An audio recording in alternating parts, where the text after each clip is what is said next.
Welcome back, everyone. All quiet right now in the immediate Quad Cities, but already we're seeing just a little bit of the snow going on across the area. We're seeing a little bit of that wind taking place, a combination.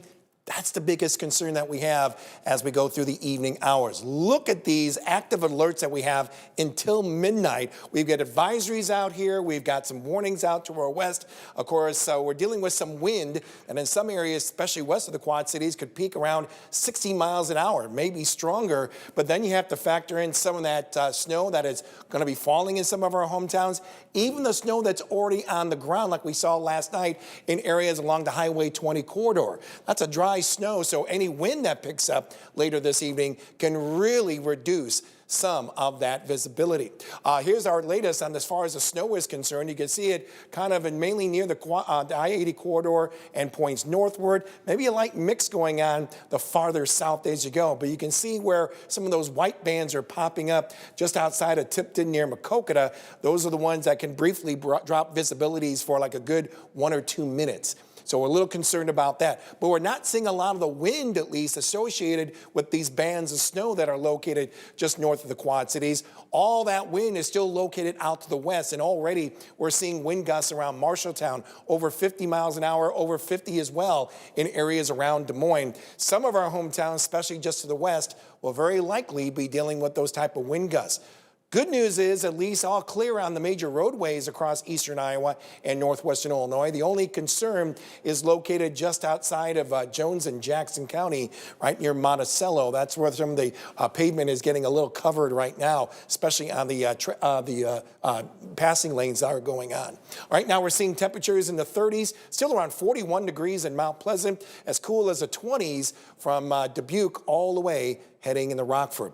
The snow is not going to last too long. That will be some good news out of here by 8, but the winds are going to be the biggest concern as we see those winds really begin to pick up through at least midnight or so, and we're concerned about any of that dry snow up to our north that may really produce some of that visibility. As we make our way to 7 o'clock tomorrow morning, the winds are going to be much lighter with no worse than a few clouds across the area, and we can kind of verify that with the winds as we make our way in the evening, over 40 miles an hour, close to 50 that we expect to see. And those winds will be pretty strong around 10 o'clock before after midnight.